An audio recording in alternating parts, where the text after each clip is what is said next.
Hey everyone, welcome back to Touch One Life, Touch Millions with Dr. Eve, your host. And I am an advocate for sustainable living in the real agri space. And our topic today is going to be about buying agricultural land and the legal and regulatory considerations that one should think about. Today, we're diving into this critical topic of legal and regulatory considerations when purchasing agricultural land. Buying land isn't just about finding a beautiful plot. You need to ensure it's legally sound and fits the farming goals. Let's break it down into some concerns, successes, gaps, and some recommendations. Number one, concerns. Legal and regulatory risk in agricultural land purchases. When buying land for farming, these legal hurdles can make or break your investment. Zoning and land use laws. Not all land is zoned for agricultural use. Some areas restrict livestock, commercial farming, or even homesteading structures. Easements and rights of way. Hidden easements may allow public access or utility companies to cross your property, limiting your control over the land. Title and ownership issues. Some farmland has unresolved ownership disputes like liens or incorrect boundary lines that could stall your plans. Environmental restrictions. Protected wetlands, conservation areas, or soil contamination can limit what you can plant or even build. Water rights and usage laws. Many states regulate well drilling, irrigation, and water access. You may need special permits to draw water from streams or underground sources. And let's not forget greenhouses, barns, or farm based businesses may require special permits impacting your timeline and your costs. Bottom line, legal surprises can turn your farmland dream into a nightmare. Let's look at what success stories teach us.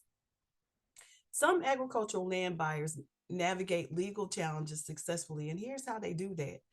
Successful buyers work with zoning offices to confirm that farming, livestock, or agritourism activities are legally allowed. They check for liens, boundary disputes, and easements before purchasing, avoiding conflicts later. So important. Farmers who ensure legal access to water, whether through wells, irrigation systems, or rain catchment, set themselves up for success. Without water, farming is difficult. Those who consult local agricultural extension offices, we're always talking about that here, or land use attorneys before breaking ground, avoid costly mistakes. Smart buyers leverage agricultural tax exemptions, conservation grants, and rural development programs to lower costs and increase profitability. Some of these things we talked about on our earlier podcast as it relates to land acquirement. Key takeaway is this: the most successful land buyers do their homework before signing. Before signing.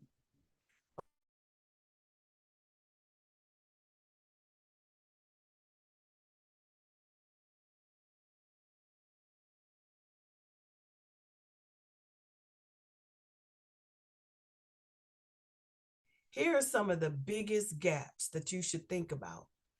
Assuming land is automatically farm ready. Just because land is rural doesn't mean you can farm on it. Zoning laws, soil quality, and water restrictions may prevent agricultural use.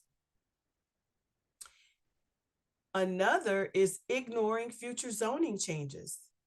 Some counties rezone agricultural land for commercial or residential development, restricting farming activities in the future. Skipping soil and environmental tests. We talk about that. Soil contamination from past industrial use, excessive erosion, or nutrient deficiencies can make land unsuitable for crops. Not checking for utility access and road rights. Some properties lack legal road access. We talked about those easements, requiring easements or costly infrastructure improvements. Understanding legal costs. Buyers often forget to budget for title searches, zoning applications, and legal consultations, leading to unexpected expenses. Lesson: what you don't know can hurt you. Being thorough before purchasing is critical. What are some recommendations for best practices for a legally sound land purchase? As your advocate, verify zoning and land use laws. Contact your county planning office to confirm zoning, permit uses, and future development plans. Make sure that you conduct a full title search. So many people don't do this part, but if you're getting lending, your lenders are going to require a full title search. But for those of you out there cash buying, please get your full title search. Work with a title company to check for liens, ownership disputes, and easements before committing. You want to also secure your water rights and conduct soil testing. We talked about this over and over. I live near a stream, so I'm going to be doing a specific live about that stream and my connection to it on another day. Ensure water access is legal and sustainable, and test soil for nutrients, drainage, and contamination risk. Research permitting and environmental regulations. If you plan to build barns, farm stores, or greenhouses, confirm permit requirements before purchasing. Budget for legal and regulatory fees.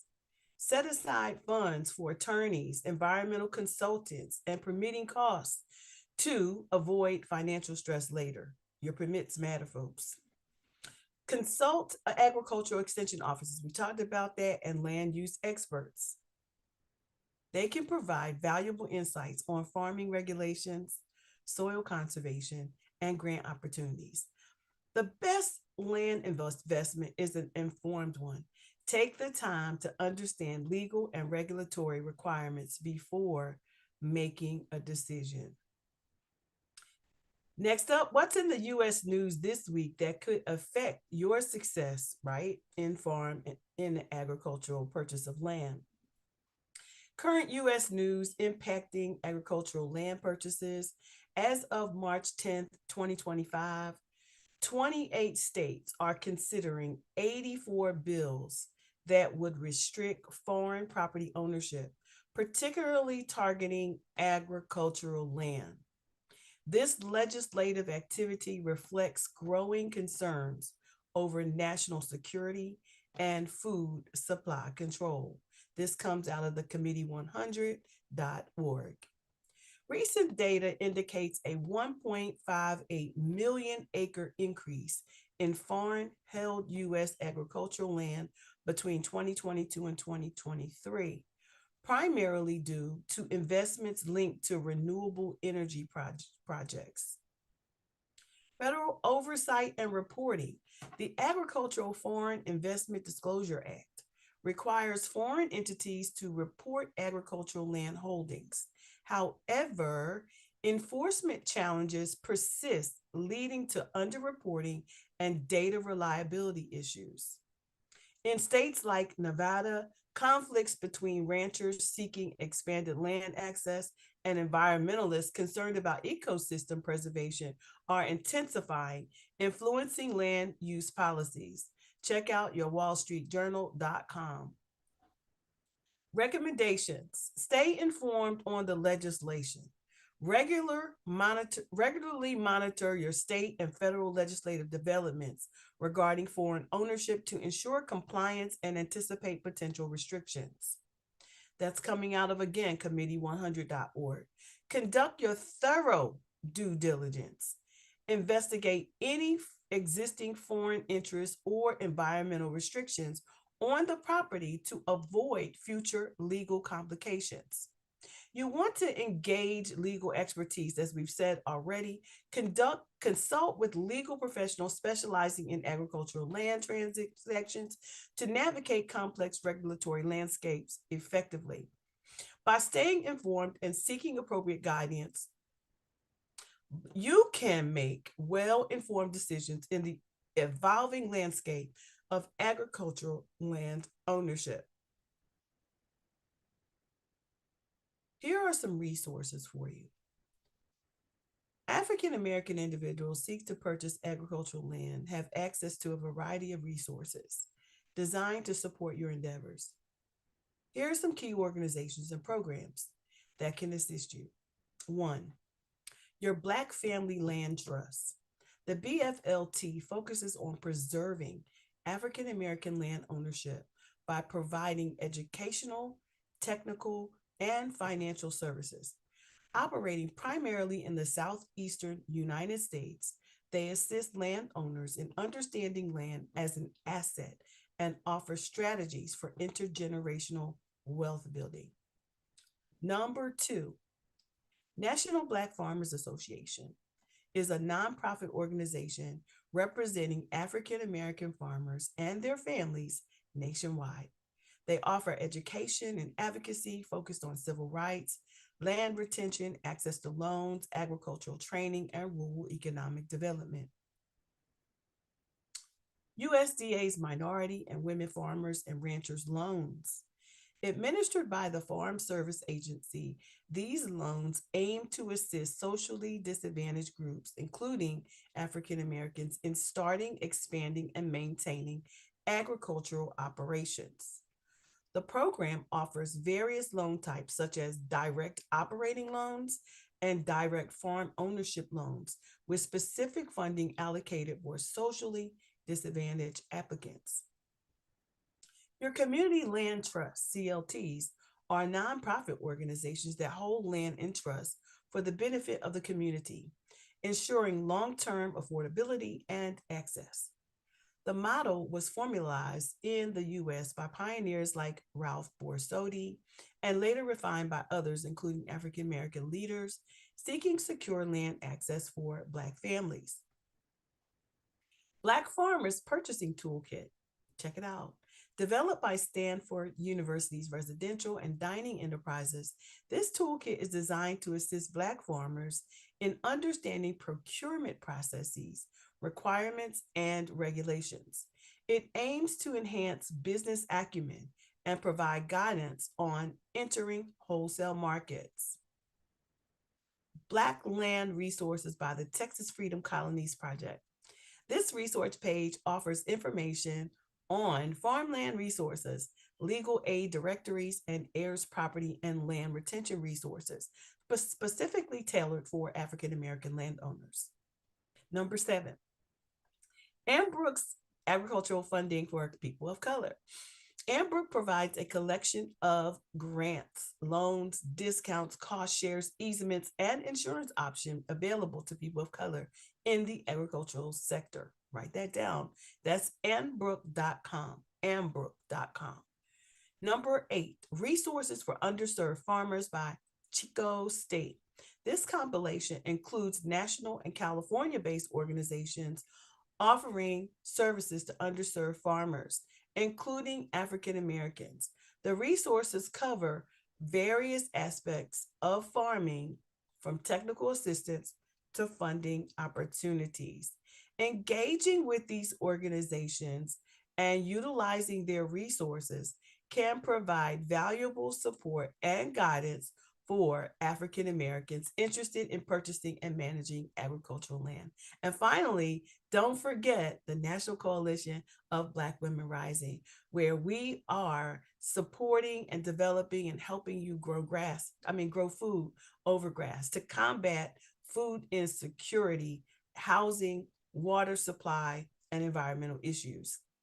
So make sure you check us out at ncbwr.org. We are a nonprofit 501c3 agency looking to solve some of the world's greatest problems. And our number one priority in this moment is food security. We are so excited that you could join us here on our podcast here. That is it for today's podcast. So let me turn my attention to our chat room to see if there are any questions. And I don't see any today.